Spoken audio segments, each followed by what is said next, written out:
What is going on, ladies and gentlemen? Today we are going to take a look at the brand new HUD in Paragon. This new HUD will be out on Tuesday with patch 44. Epic have said their two main goals while rebuilding the HUD were to prioritize critical combat information and clarify what is going on around you. Can't see anything! Let's take a look at the HUD and go step by step. First, you'll notice that there's hero portraits in the top left and right of the screen. The left side is your allies, while the right side is your enemies. You can now see your allies' health and mana bar, as well as when they have their ultimate ready. Now, this is something I've been asking for a very long time, and I'm sure a lot of you have been wanting this.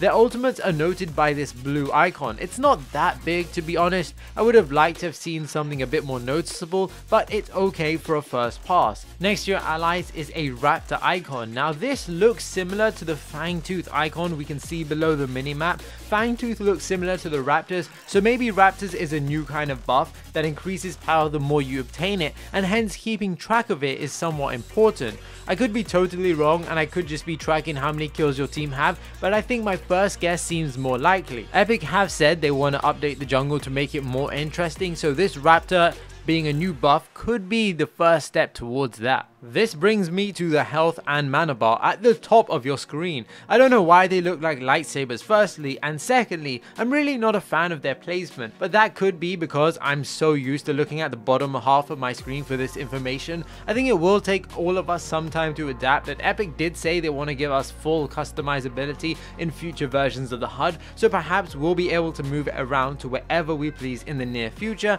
and I might have to take them up on that option. The enemy and ally health bars overhead have also been given the lightsaber treatment, at least their health bars, and I do like them, although they seem a bit too big. Look at Gadget's player model, it's tiny, but she's got a huge health bar over her head. It's pretty intrusive if you ask me. To the left of the screen, we now have an indicator that displays what buffs and debuffs you're currently affected by. TWINBLAST has Sand Speed on, so he's getting a move speed buff. He also has the orange buff, which we know is a damage over time buff. Actually, we finally know the orange buff's real name, the Stinging Orb. How original.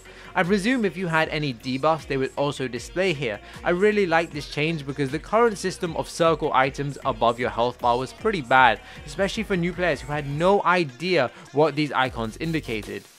Your KDA, minion kills, the level and gold have been moved to the bottom left of the screen and are below the chat.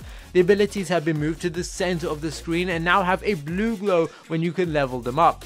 We'll talk about more why TWINBLAST Q says 5 a bit later on, but you can now view all the abilities' mana cost at a glance without having to press Control. The bottom right of your screen shows your cards and your gems, with your current gems unlocked being brighter than the ones you have yet to unlock. This is pretty useful because instead of pressing G to see where you're at, you can just look to the bottom right of your screen, so it's a nice quality of life change. Now the minimap has received one significant change, or rather Monolith has. You'll notice that there is now a grey camp on the offlane side instead of the two normal white camps. The innermost grey camp, which could indicate a new buff probably designed for the offlaner. I like the idea of an offlaner buff, but I actually feel like offlaners are probably in the best shape they've ever been, so I hope this doesn't make them too overpowered. I hope it's just better sustained in the early game so they can hold their tower better, because that's something I feel they struggle with. Moving on to TWINBLAST, I think this HUD pretty much confirms he's getting a rework of some kind. If you look closely next to his reticle, there is an ammo count. We know TWINBLAST can fire without reloading, so why would he need an ammo count? Well, it must be for a new ability. Maybe these bullets do extra damage or pierce targets. The ammo count also corresponds with his Q, which is currently his grenades. Now this could be ammo count for his grenades, but the symbol doesn't make sense, and giving him like 10 grenades would be kinda stupid, so I'm pretty certain his Q now buff his bullets.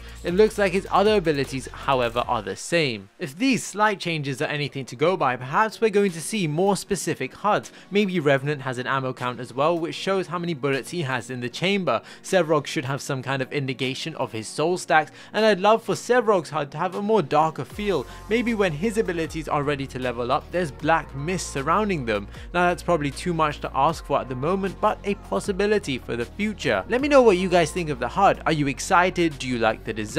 Is there certain things you love or certain things you don't like? Let me know in the comment section below. Smash that thumbs up button if you enjoyed this video, subscribe for all the latest Paragon content, and until next time guys, peace.